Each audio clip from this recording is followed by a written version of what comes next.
जय श्री राधे दोस्तों, कैसे हैं आप सब लोग। चलिए आज का एपिसोड स्टार्ट करते हैं हम। पिछले एपिसोड में हमने देखा था कि कुंडली का देखने का स्टार्टिंग कहाँ से करते हैं। मैं चाहती हूँ कि आप अपनी जन्म कुंडली खुद से देख पाएँ। अपनी अपने जो भी आपके नज़दीकी लोग हैं, आपके घर वाले हैं, आपके फ्रेंड्स हैं, सबकी। तो इसके लिए हम लोग आज क्या स्टार्ट करेंगे कि कितने घर होते हैं हमारी कुंडली में, उनके राशि स्वामी कैसे डिसाइड करते हैं, उन घरों का क्या महत्व होता है। देखिए पिछली बार मैंने आपको समझाया था कि कितनी राशियाँ होती हैं, हमारी 12 राशियाँ होती हैं, 9 ग्रह होते हैं, कितने नक्षत्र होते हैं, इस हिसाब से कैसे कुंडली का निर्माण होता है। इस एपिसोड को अगर आप देख लेंगे तो मैं आपको गारंटी देती हूँ कि 50% आप अपनी कुंडली का विवेचन कर पाएंगे। प्लीज़ इस एपिसोड को देखिएगा। मेरा ये नया चैनल है और मेरे पास बहुत ज़्यादा रिसोर्सेज भी नहीं है। मैं अभी ट्राइपॉड भी मेरे पास नहीं आया है, मैं ऐसे ही वीडियो बना रही हूँ। लेकिन उम्मीद करती हूँ कि जो जानकारी मैं इससे देना चाह रही हूँ आपको, वो आपको समझ में आए। और अगर आपको समझ में आती है तो प्लीज़ इस चैनल को सब्सक्राइब कीजिएगा, लाइक कीजिएगा, ज़्यादा से ज़्यादा शेयर कीजिएगा इस वीडियो को। तो चलिए स्टार्ट करते हैं। सबसे पहले हम देखते हैं कि हमारी जिस दिन हम पैदा हुए थे उस दिन आकाश में ग्रहों की क्या स्थिति थी, उसकी अगर एक पिक्चर क्लिक करके और अगर हम इस तरह की एक कुंडली में उनको बैठा दें 12 राशियों को, तो वो किस तरह से बनती हैं, उनका क्या महत्व होता है, ये इसमें देखते हैं। देखिए नॉर्थ इंडियन जो कुंडली होती है, एक साउथ इंडियन भी होती है, नॉर्थ इंडियन भी होती है। साउथ इंडियन हम नहीं पढ़ रहे हैं, हम नॉर्थ इंडियन पढ़ रहे हैं क्योंकि हम नॉर्थ इंडिया में रहते हैं। तो नॉर्थ इंडियन कुंडली में ये 12 घरों से मिलकर एक जन्म कुंडली का निर्माण किया जाता है। ठीक है, तो ये सबसे पहले आप देखिए कि ये लग्न कुंडली है आपकी। देखिए आपकी जो लग्न कुंडली होगी उसमें यहाँ पे फर्स्ट हाउस में लग्न या ल लिखा हुआ होगा, ऐसे करके ल लिख के ऐसे डॉट किया हुआ होगा, तो ये हमारी लग्न कुंडली कहलाती है। हम सबसे पहले लग्न कुंडली को देखना सीखेंगे। ठीक है, तो सबसे पहले तो आपको राशियां बता दूं मैं एक बार फिर से, कौन कौन सी राशियां हैं, उनके स्वामी कौन कौन है। सबसे पहले आप देखिए मेष राशि, वृष राशि, मिथुन, कर्क, सिंह, कन्या, तुला, वृश्चिक, धनु, मकर, कुंभ, मीन। ये आपको याद करनी है क्योंकि हम बार बार में राशियों के नाम नहीं लेंगे। पहले नंबर पे हमेशा मेष राशि आएगी, दूसरे नंबर पे हमेशा वृष राशि आएगी, तीसरे पे मिथुन एंड सो ऑन। इन राशियों का क्रम कभी चेंज नहीं होगा। एक नंबर पे हमेशा आपको मेष राशि ही समझनी है। कहीं पे भी अगर आपकी चार्ट में कहीं पे भी 8 नंबर लिखा है तो आपको समझ जाना है कि वृश्चिक राशि है। ठीक है, और इनके स्वामी भी कभी चेंज नहीं होते हैं। आप देखिए मेष राशि का स्वामी मंगल है, वृष राशि का स्वामी शुक्र है, मिथुन राशि का स्वामी बुध है, कर्क राशि चंद्रमा की है, सिंह राशि का स्वामी सूर्य देव है, कन्या राशि के स्वामी बुध, तुला राशि को शुक्र देव, वृश्चिक राशि को मंगल देव, धनु के स्वामी बृहस्पति या गुरु, मकर के स्वामी शनि, कुंभ के स्वामी शनि, मीन के स्वामी बृहस्पति या गुरु। ठीक है, ये सब फिक्स्ड हैं, ग्रह भी और राशि भी। हर ग्रह के पास में कितनी राशि है ये भी फिक्स है। सूर्य और चंद्रमा के पास में सिर्फ एक एक राशि है और बाकी के ग्रह जो 7 ग्रह हैं, मंगल के पास में 2 राशि है, ये मेष है और ये वृश्चिक है। मंगल की 2 राशियां हैं। बृहस्पति के पास में 2 राशि है, धनु और मीन। शुक्र के पास में 2 राशि है, वृष और तुला। बुध के पास में 2 राशि है, मिथुन और कन्या। शनि के पास 2 राशि है, मकर और कुंभ। तो इस तरह से ये 9 ग्रहों में, 7 ग्रहों में 12 राशियां वितरित हैं। 9 ग्रह हैं वैसे हमारे, लेकिन मैंने आपको बताया था कि राहु और केतु ये दोनों छाया ग्रह हैं। इनको कोई राशि अलॉट नहीं की गई है, लेकिन ये खुद से राहु अपनी राशि मानता है कन्या को और केतु अपनी राशि मानता है मीन को। ठीक है, ये अभी हम बाद में समझेंगे राशियों को, लेकिन अभी आप ये याद कर लीजिए कि कौन से नंबर की राशि कौन सी है। जैसे 9 नंबर कहीं पे भी लिखा हुआ आएगा, आपको समझ जाना है धनु राशि की बात हो रही है। धनु राशि कहीं पे भी बोला जाएगा तो आपको समझ जाना है कि उसके स्वामी बृहस्पति देव हैं। ठीक है, अब क्या होता है कि मैंने आपको बताया था कि हर राशि का एक अंश बल देखा जाता है उसकी डिग्री से। हर राशि को 30-30 डिग्री मिली हुई है। मैंने आपको बताया था कि 360 डिग्री टोटल है, उसमें से 12 राशियों को 30-30 डिग्री का स्थान आकाश में मिला हुआ है, अंतरिक्ष में। तो हर राशि की कितनी डिग्री होती है, 0 से 30 डिग्री। ठीक है, अब आपको ये भी देखना है, आपका जब भी आप चार्ट देखेंगे उसके नीचे आपको यहाँ पे लिखा हुआ मिल जाएगा कि किस राशि को, मतलब किस राशि के स्वामी को कितना डिग्री मिला हुआ है। मंगल कितनी डिग्री पे है, सूर्य कितनी डिग्री पे है, चंद्रमा कितनी डिग्री पे है। ठीक है, तो हर ग्रह की डिग्री देखनी है हमें। तो सबसे पहले आप ये समझ लीजिए शॉर्ट में कि 0 डिग्री से 6 डिग्री का अगर कोई भी ग्रह है तो उसका रिजल्ट कितना मिलेगा आपको, 25%, क्योंकि ये 0 से 6 डिग्री में बाल अवस्था में है, छोटा है अभी ये। ठीक है, 25% इसका रिजल्ट मिलेगा। अगर कोई ग्रह आपकी कुंडली में आपको 60 डिग्री से 12 डिग्री का दिख रहा है, इसका मतलब समझ लीजिए उसका रिजल्ट आपको 50% मिलेगा। अगर कोई ग्रह आपको 12 से 18 डिग्री के बीच में मिल रहा है, तो ये सबसे अच्छे ग्रह होते हैं, सबसे अच्छी स्थिति होती है ग्रहों की। ये 100% रिजल्ट देते हैं, क्योंकि ये युवा अवस्था है। हर ग्रह की बाल अवस्था, युवा अवस्था, प्रौढ़ अवस्था, कुमार अवस्था होती है।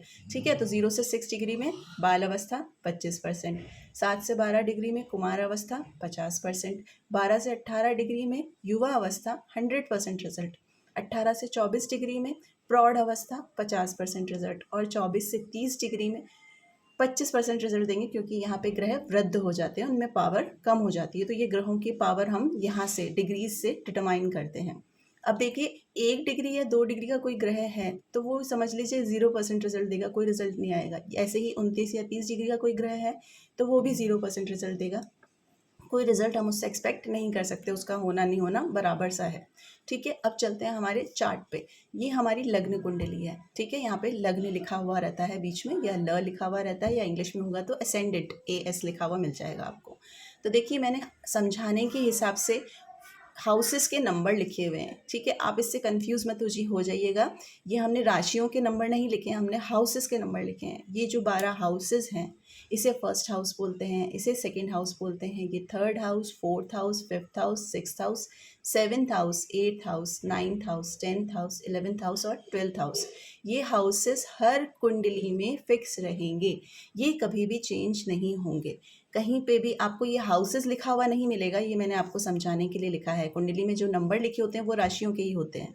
ठीक है, तो हाउस आपको अपने आप से समझने हैं कि ये फर्स्ट हाउस ही होता है, ये सेकंड हाउस ही होता है, ये थर्ड, फोर्थ, फाइव, सिक्स, 7, 8, 9, 10, 11, 12, 12 घर, 12 हाउसेस, 12 भाव हैं हमारी जन्म कुंडली के। अब सबसे पहले हम समझते हैं इनसे किस चीज़ का विचार किया जाता है। ठीक है, हर घर को एक कॉमन नाम दिया हुआ होता है। जैसे ये फर्स्ट हाउस है, इसे लग्न बोलते हैं। लग्न यानी आप कैसे हैं, आपका स्वभाव कैसा है, आपकी पर्सनालिटी, रंग रूप कैसा है, आपका स्वास्थ्य कैसा है, आप ऑल ओवर कैसे हैं, ये आपको इंडिकेट करता है। ये आप स्वयं हैं। लग्न फर्स्ट हाउस, ये आप स्वयं हैं। ठीक है, सेकंड हाउस जो होता है हमारा, इसे हम धन भाव भी बोलते हैं। ठीक है, इस हाउस से हम धन का विचार करते हैं, आपके पास कितना अक्यूमुलेटेड वेल्थ होगा। इस भाव से हम कुटुंब का विचार करते हैं, इसे कुटुंब हाउस भी बोलते हैं। मतलब आपका परिवार, आपका घर, इससे पता करते हैं, उससे आपकी फैमिली का सपोर्ट कितना है, आपको नहीं है। ठीक है, इसी हाउस से हम वाणी का विचार भी करते हैं। इस हाउस, सेकंड हाउस को हम वाणी का भाव भी कहते हैं कि आपकी वाणी कैसी होगी, अच्छी होगी, कर्कश होगी। ठीक है, थर्ड हाउस, इसे हम बोलते हैं पराक्रम। आपको कितनी मेहनत, कितना साहस करना पड़ेगा, ये उसका घर है। ये छोटे भाई बहनों का भी घर है, ये छोटी मोटी यात्राओं का भी घर है, ये कम्युनिकेशन का भी घर है। ठीक है, तो अभी मोटा मोटा आप ये समझ लीजिए। देखिए, इन जो 12 घर हैं जो मैं आपको बता रही हूँ, इनसे किस किस चीज़ का विचार होता है, इनसे बहुत वास्ट विचार होता है। वो मैं एक अलग से एपिसोड बना के आपको बताऊँगी कि हर घर से क्या क्या चीज़ों का विचार होता है। वो बहुत लंबा हो जाएगा। अभी हम शॉर्ट के लिए, स्टार्टिंग के लिए इतना समझें कि ये घर लग्न है, ये घर हमारा धन भाव, वाणी, कुटुंब का भाव है। ये पराक्रम, साहस, छोटे भाई बहनों का भाव है। यहाँ से आप में कितना पराक्रम है, आपको कितनी मेहनत करनी पड़ती है, आपके छोटे भाई बहनों के साथ में आपका रिलेशन कैसा है, वो देखा जाता है। फोर्थ हाउस होता है हमारा सुख का भाव, इसे सुख भाव बोलते हैं। ये माँ का स्थान भी है। आपको ज़िंदगी में कितना सुख मिलेगा वो इस भाव से तय किया जाता है। आपकी माँ के साथ आपके संबंध कैसे होंगे, आपकी माँ का स्वास्थ्य कैसा रहेगा, आपको ज़िंदगी में गाड़ी का, घर का और दोस्तों का, जनता का सुख कितना मिलेगा, आपको लोगों का साथ कितना मिलेगा, वो हम इस फोर्थ हाउस से डिसाइड करते हैं। ठीक है, फिफ्थ हाउस है हमारा शिक्षा भाव, या सुत भाव, या ज्ञान भाव भी इसे बोला जाता है। इस हाउस से हम लव अफेयर्स भी डिसाइड करते हैं। इससे बच्चों का डिसीजन होता है, बच्चे क्या कैसे होंगे, कितने होंगे, पुत्र संतान होगी या नहीं होगी, शिक्षा आपकी कैसी रहेगी, प्रारंभिक शिक्षा का विचार किया जाता है। ठीक है, आपकी लव मैरिज होगी या नहीं होगी, वो भी हम इस फिफ्थ हाउस से देख कर बताते हैं। ठीक है, सिक्स हाउस होता है हमारा रोग, रिपू या ऋण का भाव। ठीक है, इस हाउस को ज़्यादा अच्छा नहीं माना जाता है। इस हाउस से हम लोग देखते हैं कि हमारी ज़िंदगी में कितने हमारे शत्रु होंगे, कितना हम पे कर्जा रहेगा, हमें बीमारियां कितनी रहेंगी। लेकिन इसका एक पॉजिटिव एस्पेक्ट ये है कि इस हाउस से हम कंपटीशन का हाउस भी बोलते हैं, ये देखेंगे कि हम कितना कॉम्पीट कर सकते हैं किसी भी चीज़ में, ठीक है। सेवन्थ हाउस होता है हमारा विवाह का, पार्टनर का स्थान, शादी का स्थान, आपका डेली वेजेस का स्थान, बिजनेस का स्थान, किसी भी तरह की पार्टनरशिप का स्थान, वो होता है हमारा सेवन्थ हाउस। एट्थ हाउस से हम मृत्यु का विचार किया जाता है, इसे मृत्यु स्थान बोला जाता है। लेकिन इसका उल्टा कीजिए, जहाँ से मृत्यु का विचार होता है वहीं से हम आयु का भी विचार करते हैं, ठीक है। इससे गहन रिसर्च का भी भाव बोला जाता है, रहस्यमय स्थान है ये बहुत। हालांकि इस स्थान को अच्छा स्थान नहीं माना जाता, लेकिन फिर भी इसका अपना एक अलग महत्व है। ये हम मोटा मोटा ये समझ लीजिए, मृत्यु, आयु, रहस्य और रिसर्च, ऐसी चीज़ें इस भाव से हम जानते हैं। नाइन्थ हाउस जो हमारा होता है बहुत इंपॉर्टेंट हाउस है हमारी कुंडली का। नाइन्थ हाउस को हम भाग्य स्थान बोलते हैं। इस स्थान से पिता का भाव, पिता का भी भाव है या पिता का विचार किया जाता है। आपके रिलेशंस आपके फादर के साथ कैसे होंगे, आपका भाग्य कितना आपका साथ देगा, कब आपका भाग्योदय होगा, आपको भाग्य से क्या क्या चीज़ें मिलेंगी, वो सब इस हाउस से हम लोग देखते हैं। टेंथ हाउस जो होता है ये हमारा कर्म भाव, कर्म स्थान माना जाता है इसे। हम नौकरी करेंगे, बिजनेस करेंगे, कैसा हमारा काम चलेगा, हमें कितना काम करने को मिलेगा नहीं मिलेगा, वो सब चीज़ें इस हाउस से तय की जाती हैं, टेंथ हाउस से। 11th हाउस जो होता है हमारा, इसे लाभ स्थान, इच्छा पूर्ति का स्थान भी बोला जाता है। हमारी कितनी डिज़ायर्स पूरी होंगी ज़िंदगी में, नहीं होंगी, हमें कितना लाभ मिलेगा, कितना हम पैसा कमाएंगे, वो सब चीज़ें हमारी इनकम इस हाउस से डिसाइड की जाती है, ठीक है। लास्ट हाउस जो हमारा होता है 12th हाउस, इसे हम लोग व्यय स्थान भी बोलते हैं, इसे मोक्ष स्थान भी बोलते हैं, इसे जेल का स्थान भी माना जाता है, बंधन योग का स्थान भी यही माना जाता है। इस हाउस का पॉजिटिव एस्पेक्ट ये है कि इस हाउस से हम विदेश सेटलमेंट का भी देखते हैं, आपके पार्टनर के साथ आपकी शादी कितनी लंबी चलेगी वो भी हम देखते हैं। तो ये 12th हाउस जो है ये इतना अच्छा नहीं है, लेकिन फिर भी इसके अच्छे एस्पेक्ट भी हैं, ठीक है। तो इस तरह से ये 12 स्थान जो आपने देखे हैं ये फिक्स्ड हैं। अगर किसी के बारे में ये देखना है कि उसको कितना सुख मिलेगा, तो हम लोग सुख स्थान को देखेंगे, इसका भाव का स्वामी देखेंगे, यहाँ कौन से ग्रह बैठे हुए हैं वो देखेंगे, फिर हम बताएंगे कि इसको कितना सुख मिलेगा, ठीक है। इसकी एजुकेशन कैसी होगी उसके लिए हम लोग इस भाव को देखेंगे, इसके विवेचन करके बताएंगे कि कैसी एजुकेशन रहेगी इंसान की, ठीक है। तो अब इसके बाद में क्या देखते हैं हम, ये 12 भाव हो गए, ये फिक्स्ड हैं बिल्कुल, इनका कुछ भी नहीं होगा, ये ऐसे कैसे रहेंगे। लेकिन इन भावों में कौन सी राशि लिखी हुई है उससे हम लोग ये डिसाइड करेंगे कि आपकी लग्न कुंडली, आप किस लग्न के हैं, आप किस आपका चंद्र राशि क्या है, आपकी सूर्य राशि क्या है, आपके ग्रह कैसे हैं, वो हम इसमें कौन सी राशि लिखी हुई है और कौन से ग्रह उदय हो रहे हैं, कौन से ग्रह कहाँ बैठे हुए हैं, उससे देखेंगे। लेकिन उससे पहले मैं आपको एक चीज़ और बता देती हूँ, ये जो 4 भाव आपको दिख रहे हैं, फर्स्ट, फोर्थ, सेवेंथ और 10th, इसे केंद्र स्थान बोला जाता है। ये बहुत अच्छे भाव हैं ये चारों भाव, ठीक है। लग्न, सुख, विवाह, कर्म, देखिए अच्छी चीज़ें हैं, इनको अच्छा स्थान मिला है कुंडली में कि ये भाव केंद्र का भाव है। दूसरा क्या होता है, त्रिकोण, 5वां भाव और 9वां भाव, इसे त्रिकोण भाव बोलते हैं, ठीक है। और छठा, 8वां, 12वां, इन्हें हम त्रिक भाव बोलते हैं, ये भाव अच्छे नहीं माने जाते हैं।